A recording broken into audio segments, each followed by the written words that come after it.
Nenmara block തല മണ്ണാരോഗ്യ ക്യാമ്പിനും മണ്ണറിവ് കാർഷിക വിജ്ഞാന ബോധവൽക്കരണ സെമിനാറും സംഘടിപ്പിച്ചു. ബ്ലോക്ക് പഞ്ചായത്ത് ഹാളിൽ നടത്തിയ പരിപാടി block panchayat president C Leelamani ഉദ്ഘാടനം ചെയ്തു.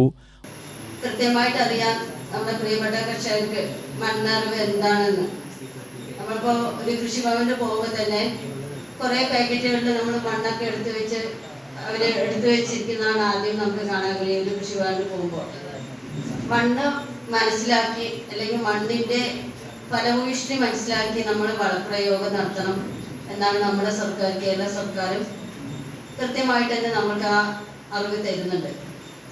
അങ്ങനെയാണ് സോയിൽ ടെസ്റ്റ് ചെയ്യുമ്പോൾ തന്നെ മണ്ണിന് എന്തൊക്കെ വേണം, അത് കുമ്മായം തുടങ്ങി നമ്മളിപ്പോൾ എല്ലാ കൃഷിഭവനിലും നമ്മുടെ സർക്കാർ കുമ്മായം ഇപ്പോൾ എത്തിച്ചേരുന്നുണ്ട്.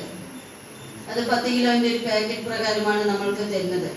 നമ്മൾക്ക് ഇത്ര ഏക്കർ കൃഷിയുണ്ടെങ്കിൽ ഇത്ര പാക്കറ്റ് എന്ന് മാത്രമാണ് ഒരു കണക്ക് പറയുക. അല്ലാണ്ട് നമ്മൾക്ക് കൂടുതൽ കുമ്മായം വേണം പറഞ്ഞാൽ നമ്മൾക്കത് കിട്ടാൻ ഇല്ല എന്നാണ് ആദ്യം പറയുന്നത്.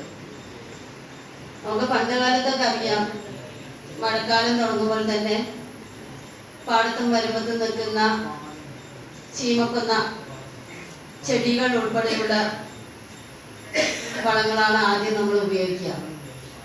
പിന്നെ നമ്മൾ അതിൻ്റെ കൂടെ തന്നെ കാലിവളം, ചാരം എന്നുള്ളവയും നമ്മൾ കൃഷിയിടത്തിലൊക്കെ ഇടും. മണ്ണ് പരിപാലനം കാർഷിക അഭിവൃദ്ധിക്കായി കർഷകർക്ക് പ്രയോജനപ്പെടുന്ന മണ്ണിനെക്കുറിച്ചുള്ള ശാസ്ത്രീയ അറിവ് ലഭിക്കാനാണ് കാർഷിക വിജ്ഞാന ബോധവൽക്കരണ ക്ലാസ് ഉൾപ്പെടെ നടത്തിയത്. Block panchayat vice president Sreeja Raju അധ്യക്ഷയായി. ജില്ലാ പഞ്ചായത്ത് അംഗങ്ങളായ R Chandran, V Rajani, block panchayat അംഗങ്ങളായ സുധാകരൻ, ഗോപികൃഷ്ണ, കൃഷി അസിസ്റ്റന്റ് ഡയറക്ടർ കെ അമൃത എന്നിവർ പ്രസംഗിച്ചു. Soil survey officer T Shujath, soil survey assistant director doctor Thomas Aneesh Johnson ക്ലാസുകൾക്ക് നേതൃത്വം നൽകി. UTV news, Palakkad.